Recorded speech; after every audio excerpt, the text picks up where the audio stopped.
What's up, everyone? Welcome back to another episode of the JjLee Hockey Show here on WXSU. This is JjLee. I apologize for coming on here like 10 minutes late. I had some stuff last minute stuff I had to get ready, but here now, not going to waste any more time. First, we saw in the past week that the New York Islanders won the NHL draft lottery. They were picking first overall. The San Jose Sharks are going to be second. The Chicago Blackhawks third. Utah Hockey Club, or at the time, Utah Hockey Club. We're going to get to that in a bit, but for now, I'm going to call them the Utah Hockey Club. Fourth, the Nashville Predators fifth. Philadelphia Flyers sixth. Boston Bruins seventh. Seattle Kraken eighth. Buffalo Sabres ninth. Anaheim Ducks 10th. Pittsburgh Penguins 11th. New York Rangers 12th. Detroit Red Wings 13th.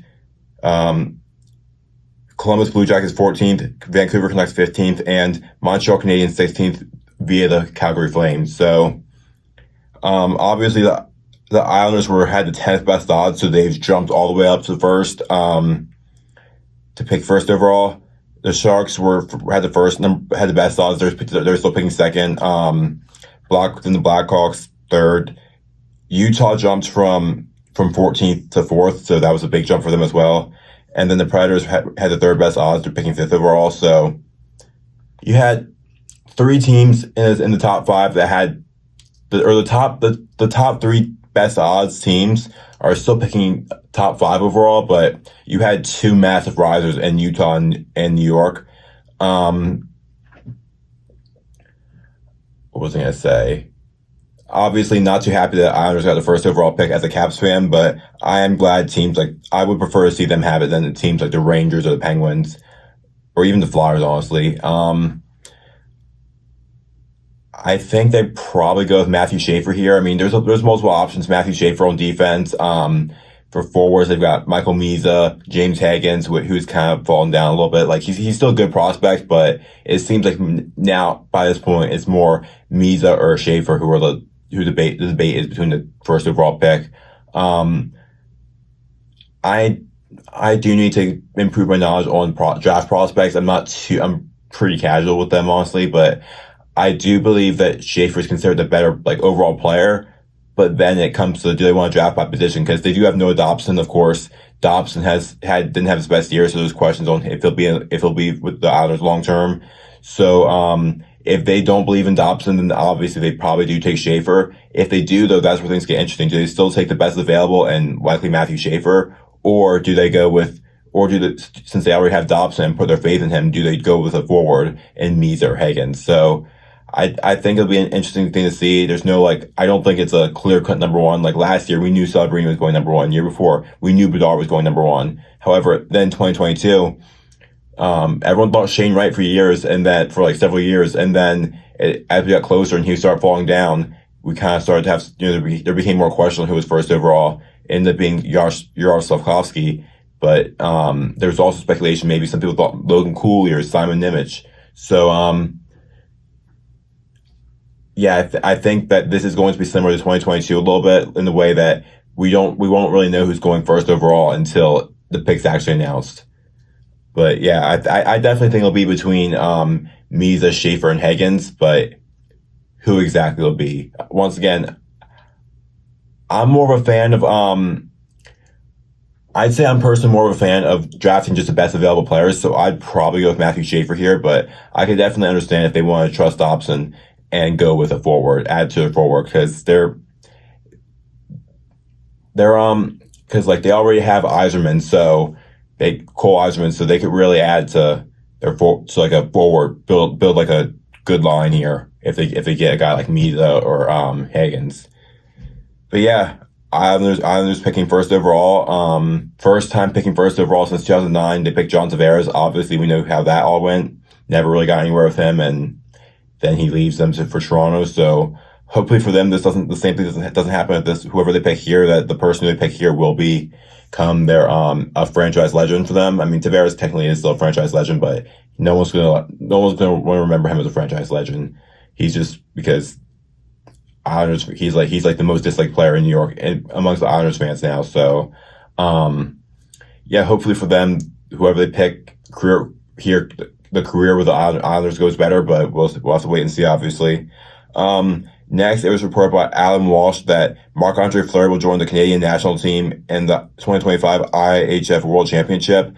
Obviously, Fleury announced his retirement earlier this year, played his last regular season game and his last playoff game at the end of the season. So it is sad to see just as a hockey fan, a goalie who's been so beloved and been in the league for like so long is now hanging up and just an era coming to an end because he was one of the last goalies from this era remaining. Like now, because like Price is already gone, Lundqvist is already gone. I mean, I know Price isn't officially retired, but we all know he's not going to come back and play. Rene's gone, Holtby's gone. Who am I forgetting? Tuukka Rask. Jonathan Quick's still around, but he's going to retire soon. So end of an era for the entire league, but we're especially seeing it with goalies. There's a lot of players who we know are going to retire soon. However, most of the goalies from the 2010s era have already retired. So it's definitely sad to see that Fleury's gone, but it'll be great to see. Getting back on topic, I guess, with the actual news here, it'll be great to see him one last time in this IHF World Championship. You gotta love to see Fleury, no matter what team you root for. Next, we saw the Kings and general manager Rob Blake have mutually agreed to part ways, according to it was first reported by Elliot Friedman. Rob Blake, obviously a Kings legend, and has been the general manager of the Kings since 2017. However, they've not won a single series in that time, I'm pretty sure. Because, I'm trying to think, 2017, they missed the playoffs, I'm pretty sure. 2018, they made the playoffs, but lost in the first round. Then 2019, 2020, 2021, they were kind of going through a retool there. So they're a pretty bad team through some of those years. 2022, they make it back to the playoffs, but obviously 4 years in a row, we all know they've lost to Edmonton Oilers 4 years in a row. So not surprising at all to see Rob Blake get fired. He has made some good moves. He made an amazing move in the PLD trade for Darcy Kemper. He got them Kevin Fiala, which, I mean, some people will say is a mistake because he traded Brock Faber, but I'd say that you never know if Faber would have worked out for them in LA. They get Fiala, who has been a key piece of their offense. Obviously, the Kings' defense has been better than their offense the past couple of years too. So I think getting Fiala for Faber was a good deal for them to improve their forward core. But has made some good moves. But in the end, the end results just haven't been there. This season was the most points they've had under him with 105. So 105 is the highest that the Kings highest points total the Kings have gotten under Rob Blake, which as a general manager. And I mean, I really thought they were going to beat the Oilers this year. I thought this was their year, and they had a 2-0 lead. They blew it. They lose in 6 still. They just can't go over the hump. And after a while, it just gets to where, regardless if you think it's the general manager's fault or not, same for a head coach, it just changes come eventually. So not surprising. We'll see if anyone else hires him. But I think we all saw this coming. Next, we got some unfortunate news from Jim Rutherford that Torey Krug will likely never play again due to an ankle injury. Obviously, Krug missed the entire 2024-25 season. And I kind of have to agree. It's unfortunate, but based on how the injury sounded and stuff, the way he was going to keep him out for the entire season, he sounded very emotional talking about it. Like, it sounds like it is a likely career-ending injury. In his career, Krug had 778 games played, 89 goals, 394 assists for 483 points. Played 9 years, 523 games with the Bruins, and 4 years, 255 games with the Blues. So has had a pretty good career. Was a very good top pairing defenseman for several years in Boston. Obviously kind of fell off once he went to St. Louis, but still very good career for Krug. And if this is the end for him, then congratulations to him on a great career. Once again, unfortunate the way it had to end, but still a great career for him to be proud of. Next, this is what I was mentioned earlier. The Utah Hockey Club have officially chosen a name for their team, the Utah Mammoth, and they now revealed a new. They revealed a new name last week as well as their logo and jerseys. Can just pull up the jerseys to look at for reference. Let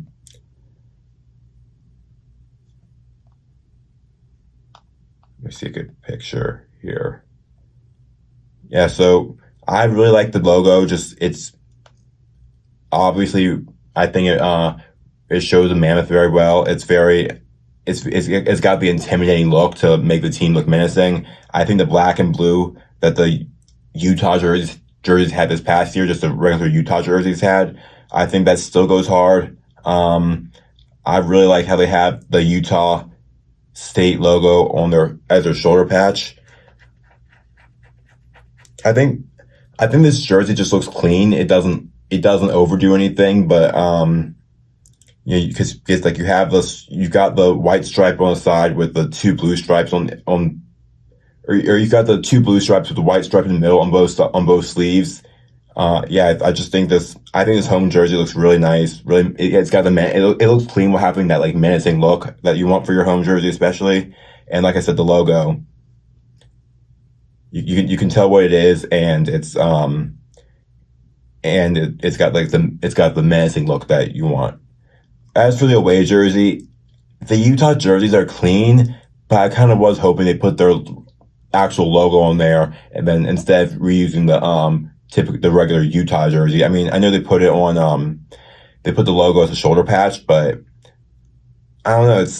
It's a clean look, but when too many teams do that just like kind of standardized look, it gets a little like overused. Like Rangers obviously have that look as a classic. They're the first to have that and everything. I'm pretty sure they're first. I mean, I know there's a lot of like other teams in the pre-Original Six era. I'm sure other teams have done it, but the Rangers are the main one everyone thinks of. But then I don't really like Carolina's like just Canes jerseys, away jerseys that say Canes on them.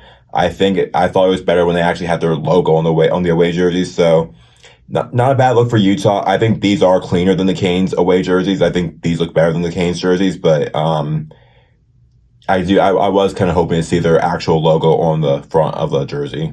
But like I said, still good jersey, still good overall, two good jerseys, a good what's the word? A good outfit set or uniform set for the Utah Mammoth, almost a hockey club. For the Utah Mammoth. And I cannot wait to see them on the ice. Finally have a name again, and we can now say that hockey's officially, the new franchise is officially underway in Utah. The Utah Mammoth are officially underway in Utah. Next, we got some kind of unfortunate news in my opinion. The Anaheim Ducks hired Joel Quenneville as their next head coach. It was first reported by Emily Kaplan, and obviously Quenneville, great head coach, great coaching career, second all time in coaching wins, a .612 point percentage all time. Great coach. The problem obviously is what he did in 2010 with the Blackhawks. I'm not gonna get into it because I can't really talk about it on here. And besides that, anyone who's a hockey fan probably already knows exactly what happened. I don't think he should be like criminally or like legally punished for this, because he's not the person who actually did it, but he did like help cover it up. He was in higher authority than Brad Aldridge. So the fact that he didn't do anything about it and helped cover it up, I don't think he should be allowed to coach in the NHL anymore. I mean, of course, Gary Bettman already allowed him back into the NHL along with Stan Bowman. So Stan Bowman got hired before this past season by the Oilers as GM. And I guess we kind of knew it was inevitable that Quenneville was going to get hired eventually. So not a surprise, but still just unfortunate. In my opinion, again, I don't think he should be criminally punished for this, but coaching in the NHL, that's something that I feel like has to be. Sorry, I'm just trying to think of the right words here. I just feel like that's. my gosh. I'm sorry, I'm having a brain fart right now. I'm trying to remember what I was gonna say. I mean, the best way to say it is I've seen some other people point it, or these are like stuff that other people have said that I agree with. Basically, that they say it perfectly is that being a coach in the NHL is a privilege, and he's kind of lost it, or he should have lost it here because that's something that only 32 people in the world get to do. And then same for general manager, 32 people in the world get to do that. So it's in total 64 people in the world get to be a head coach or general manager in the NHL. And after what Bowman and Quenneville did, I feel like they should not be allowed to do that anymore. Once again, should not be like legally punished, but as far as coaching and being a general manager in the NHL goes, they should have lost that privilege, in my opinion. Moving on to a better topic though, actually it's a bad topic for Oilers fans, but it's obviously like better than like what we're talking about previously. It's not like an off ice issue or anything. Calvin Pickard's out. Hopefully he's okay injury wise, but this is obviously really bad news for the Oilers because Pickard this playoffs has had .888 save percentage and 2.84 goals against average, which is not good, but we all know Stuart Skinner's been a lot worse with a .817 save percentage and a 5.36 goals against average. The Oilers lost the first two games to the Kings in the first round and then won every game since, or every the final four games. Basically, I'm pretty sure they're undefeated. If I remember every game right, I'm pretty sure they're undefeated when Pickard's in net, and they've lost every game when Skinner's been in net, because it's like the Oilers have proven that they're a good enough team where they don't have to have this elite goaltending, but they need to have a goaltender that can at least stand his ground, and Skinner can't even do that. I mean, not that I really trust Pickard either to be the reliable full-time starter, but Skinner's just been terrible this playoffs, and if Pickard's out, then I really think that Vegas might come back and win the series. Obviously, it's 2-1 right now. We know Skinner's going to start tonight. At least I'm pretty sure they play tonight. Let me just double check. Yep, they play tonight, game 4, 2-1 Oilers. But if Pickard's out, Skinner's in net, then I'm not too crazy with the Oilers' chances. Because remember, the Oilers are already missing their best defensive defenseman, Matthias Ekholm. So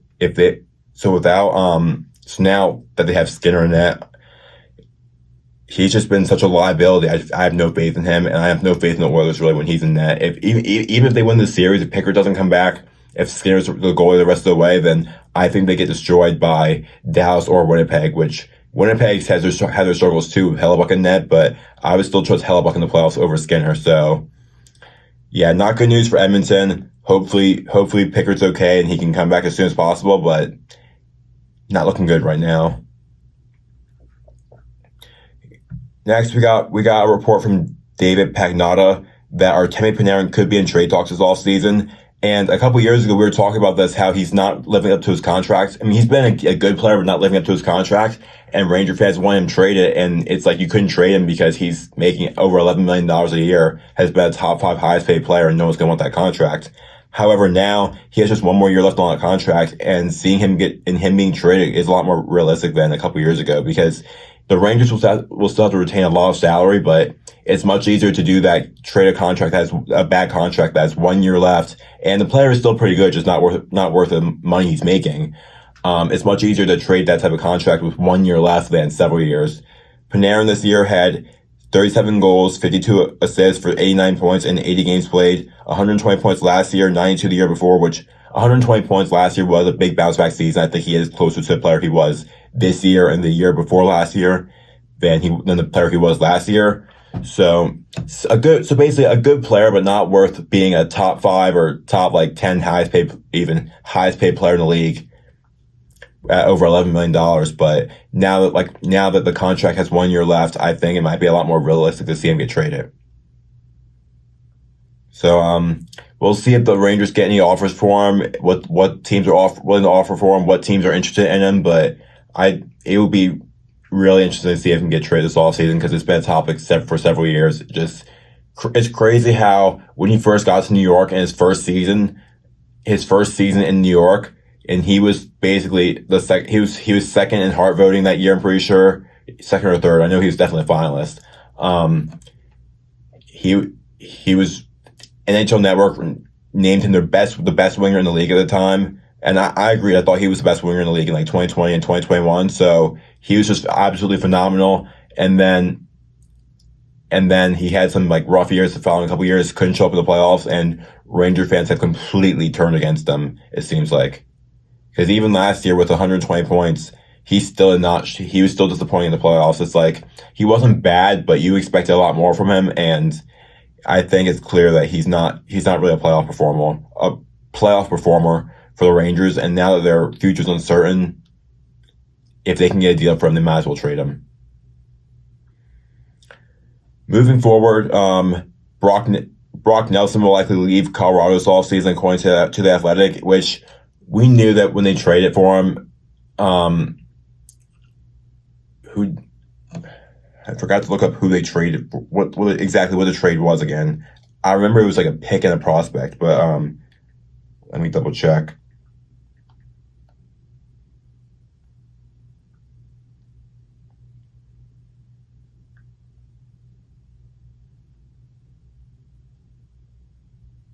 Okay, so Nelson was traded to Avalanche, and in exchange, the Islanders received defenseman Oliver Kylington, and a forward prospect, Callum Ritchie, a conditional 2026 first round pick, and a conditional third round pick in 2028.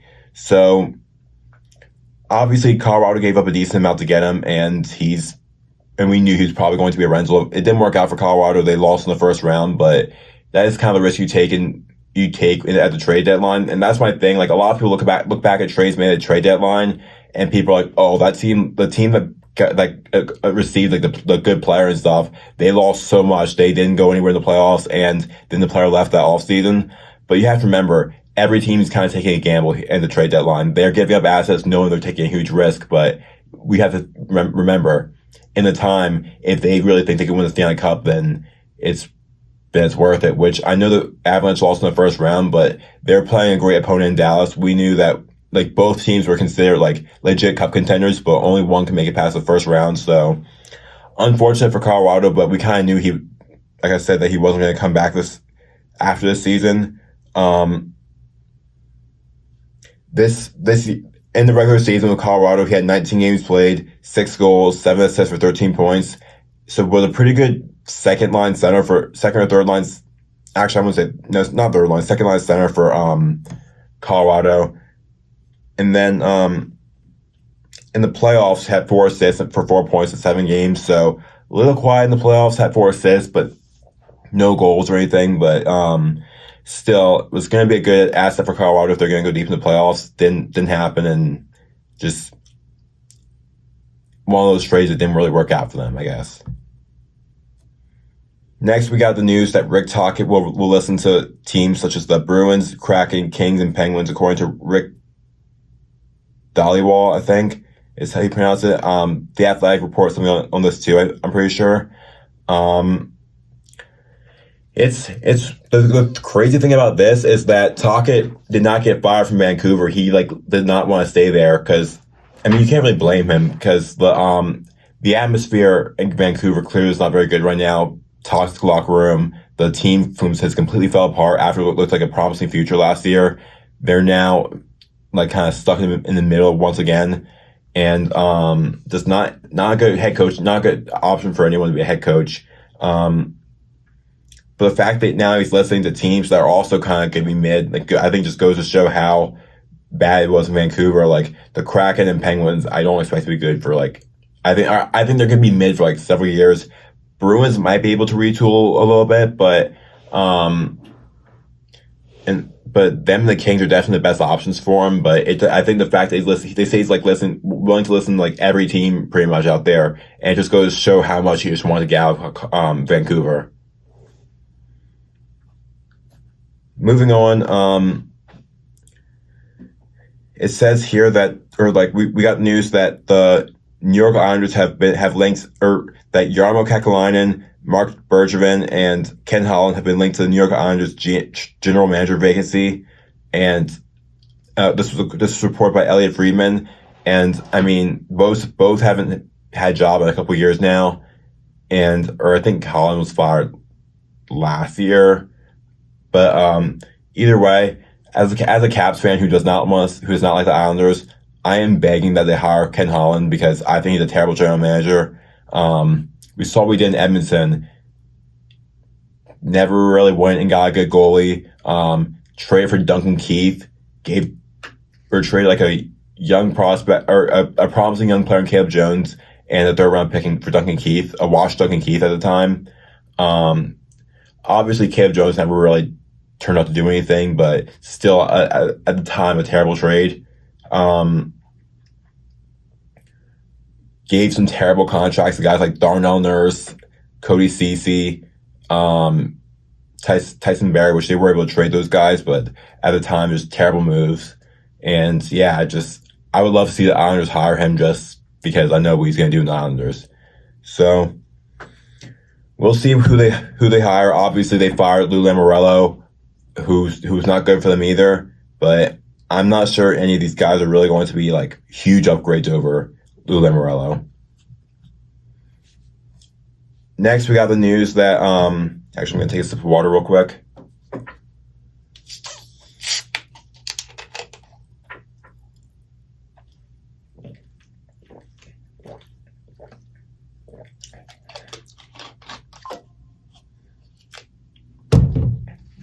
All right.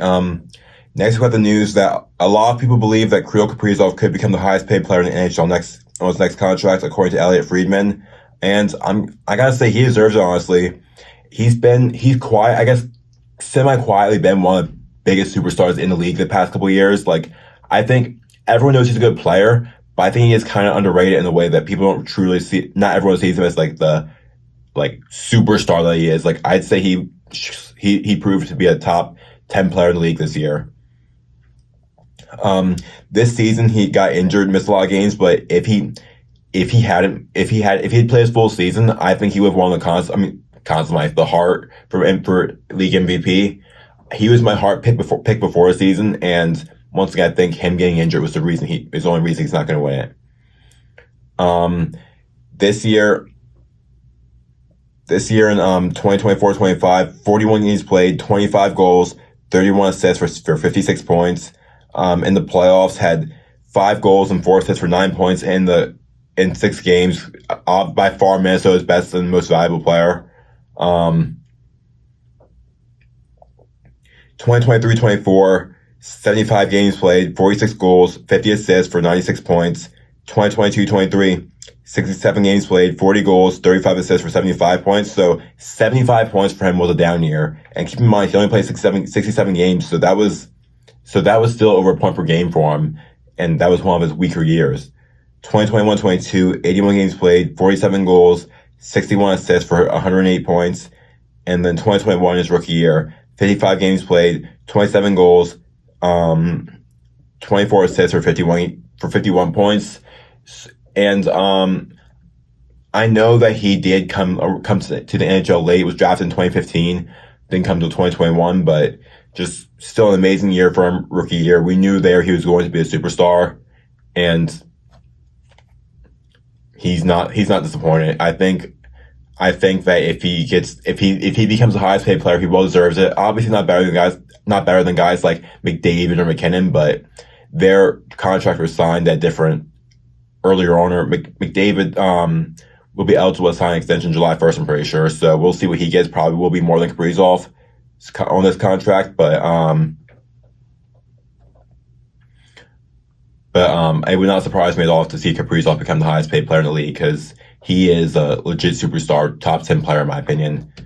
And then finally, what I'm going to talk about for this section before I take a break, Evgeny Malkin will likely retire from the NHL after the 2025-26 season, according to Dan Kingerski. Yeah, it's sad. Coming from a Caps fan, huge rivalry between the Caps and Penguins over the years, but like I said, as a hockey fan, an era's coming to an end, and it's just sad every time a player retires or we get news of a player retiring. Malkin's been around for so many years, and the league would not be the same without him. So, yeah, just some sad news, but we kind of knew the time is getting near us. Unfortunately, it's the same for Ovi, Sid, Patrick Kane.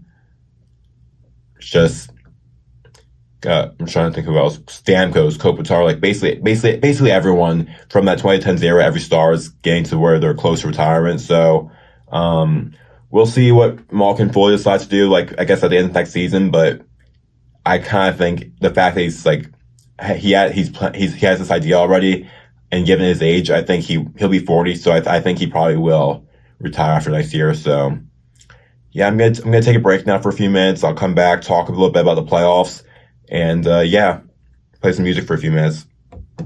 All right, I'm back, and I'm gonna talk a little bit about the playoffs for the last like 15 minutes. Since last week, I was doing my show for the first time in like almost a month, so I was talking like some catch up. I was kind of catching up with stuff, didn't really talk much about the actual playoffs going on. Excuse me. So, obviously we're like midway through the second round right now. Excuse me again, sorry. Little burpy right now. We got midway through the second round right now. The first round was full of like thrilling series. The Caps and Canadians, obviously very physical, very chippy. We knew the Caps were going to win or like should win that series, which they did, but Canadians did put up a good fight. Gonna give credit where credit's due there. And there were some big like fights, big scraps at the times, big hits. Lots of people getting frustrated, getting upset, but in the end, we saw in the handshake line that there was a lot of respect to each other. And that's always great to see at the end of a hard-fought series. But the series was a great series, though. We saw Carolina and New Jersey, or Carolina beat New Jersey in 5, which I have to say, New Jersey really was not, like, they really, like, regressed throughout the season, in my opinion. Obviously, they lost Jack Hughes. That did not help at all. But, yeah, they just, by the time we got to the playoffs, they were just a very uninteresting team to me. Like, I thought Ottawa and Montreal were a better opponent than New Jersey was, because New Jersey just lost so many players, or they lost so much to injuries, and they just did not look like the same team as they were like earlier on in the season. So I was that was probably like the least impressive series, because it was just, I mean, Carolina, we know they do kind of play a boring style of hockey, and it's not like they had an opponent that was really give them much of a fit to play against. So, yeah, that's definitely the most boring series in my opinion. We also saw Ottawa and Toronto. Toronto went up 3-0, and Ottawa wins 2 in a row to force a game 6, and then Toronto does manage not to choke, but we just, with the Leafs history and everything, it was just so funny seeing Ottawa win 2 games, put up a scare for Leafs fans, because when the Leafs were up 3-0, a lot of Leafs fans were still very scared to talk, because of their history of blowing leads. Like, it seems like they've blown leads in like almost every way possible, except I don't believe they're one of the 4 teams that's blown a 3-0 lead in a series before, but I felt like it was only a matter of time before that happened. So when Ottawa started coming back, it actually looked like it might be the Leafs about to blow a 3-0 series lead for the 5th time in history. So thankfully for them, they did not do that. They not embarrass themselves like that, but still a very exciting series. That one also got chippy. Big rivalry there. Ottawa and Toronto. Ottawa and Toronto, Battle of Ontario, and it was great to see Ottawa back in the playoffs, but we knew that they're still not going to really go very far. For because like they were still one of the weaker teams in the playoffs. We saw the Battle of Florida, which that kind of got it really was not that impressive. We thought it was going to be so exciting to see the Battle of Florida again, because we thought Tampa was actually a better team this year than they were the past couple of years. We thought they looked like more like the team they were in like 2021 and 2022, but or not. They weren't as powerful as like the 2021 team, but maybe more like the 2020 and 2022 teams. But still lost in 5 games. Kucherov was kind of a disappointment. Vasilevsky's not as good as he used to be, and it's really making me think that Tampa's window might be closing. They're still a good team right now, but we already knew that there probably is a few more years left for them to really go deep, and they still haven't. I'm thinking that's just that their cup window's closed at this point. But hey, we've said that about a lot of teams, and they kind of proved us wrong the following year. So we'll have to see. I'm not counting Tampa out. I think they still have the ability to be a really good team, but we'll see if they actually, if their window's closed or not. The thing is, we knew they had a good opponent in Florida, but I thought for sure that was going to go 7 games, and it was going to be a very close series, and it really wasn't. Florida still dominated Tampa Bay.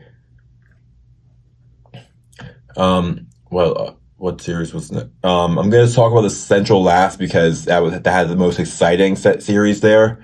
Going over to like the Pacific, Vegas versus Minnesota. Obviously, Minnesota's in the Central, but they're a wild card team, so they play Vegas, and that series was good too. Didn't watch too much of that one. That was probably the one that I maybe paid the least attention to. But Kaprizov was obviously pulling Minnesota through. They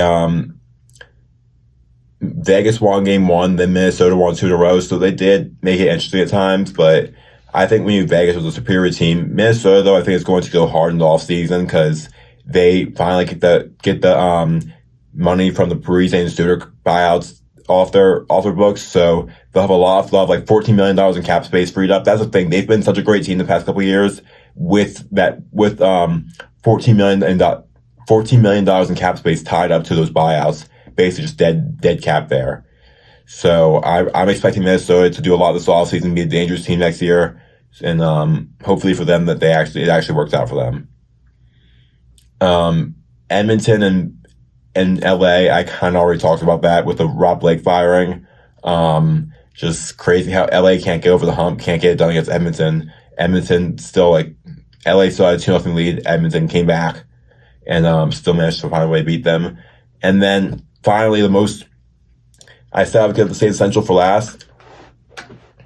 We first saw the Avalanche and Stars go to 7 games, and it was a pretty back and forth series. I'm pretty sure it was the Avalanche won game 1, Stars won 2 and 3.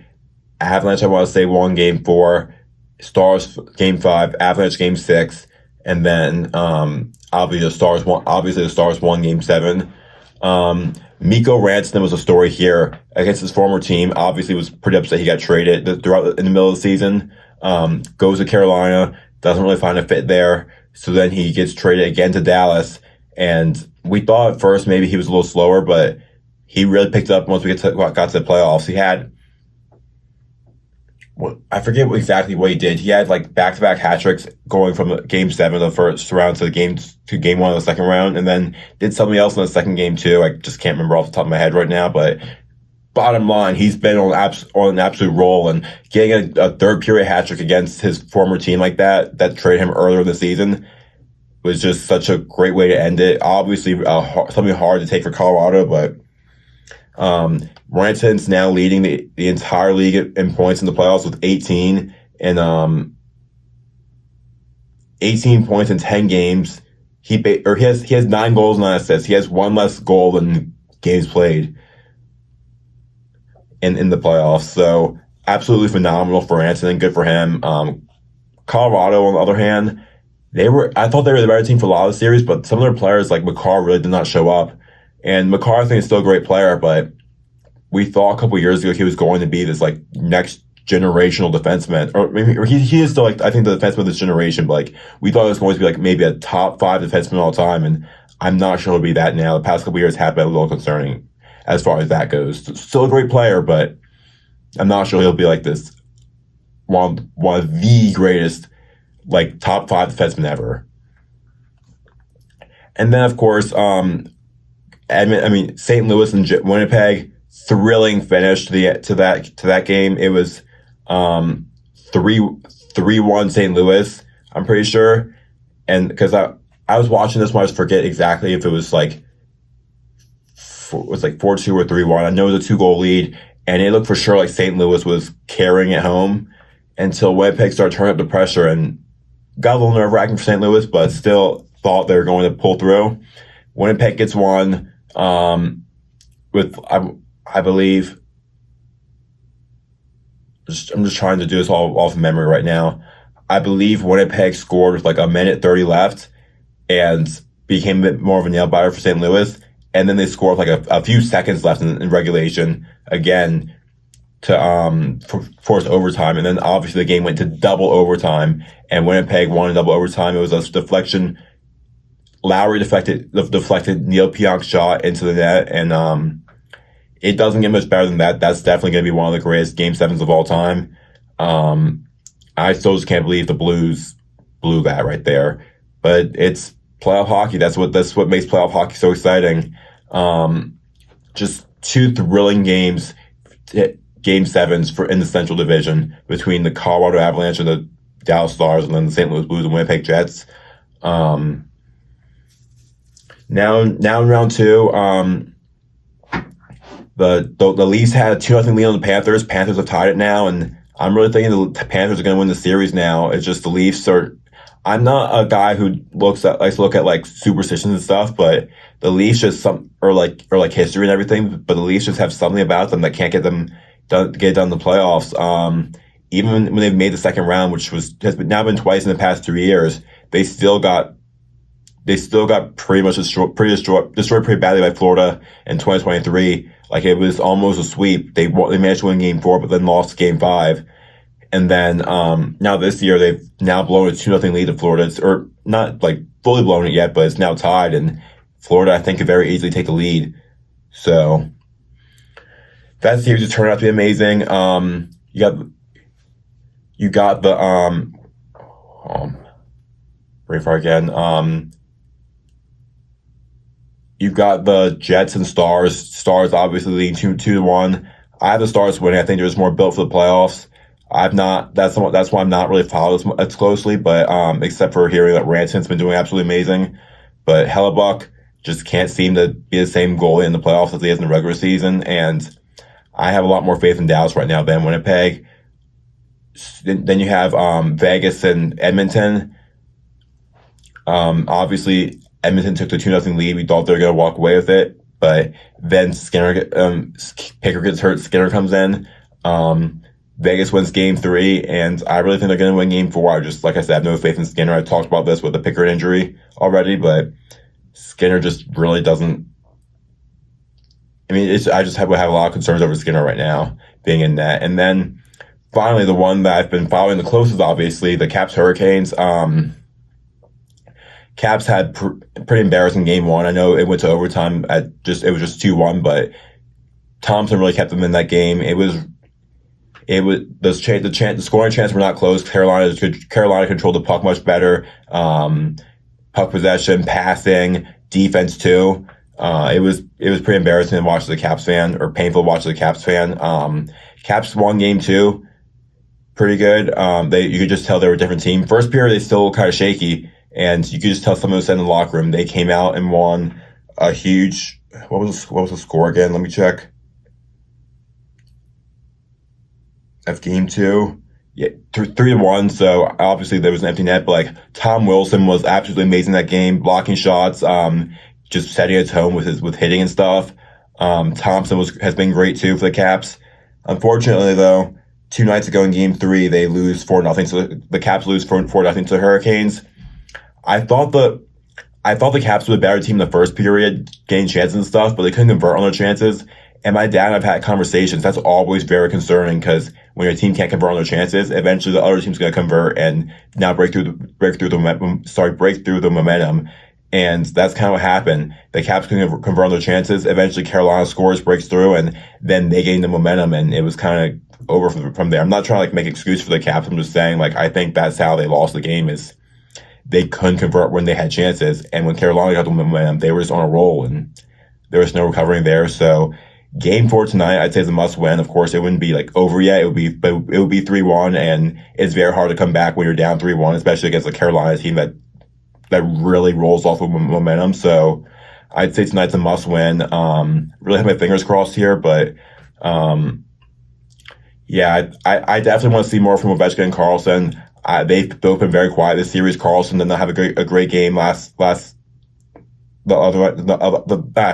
I'm sorry, I can't talk right now. The other night especially, so really hope to see them do something tonight. But Thompson's got to be good again tonight. Please just win. Just get this series tied back up, and hopefully we can win 2 out of the next 3 games. But yeah, that's it for today. Thank you for listening once again, and I'll hopefully see you next week. I've got finals next week, but my finals are kind of easy this time around, so I'm hoping I'll still be able to do the show next week, have one more episode of the semester. But if not, though, I want to thank you guys for listening to me this semester and throughout this past year, my first year, and this my first year doing this. I want to thank you guys, and I'll hopefully see you next week. But if not, then I hope everyone has an amazing summer and everything, and I'll see you next year. Thank you.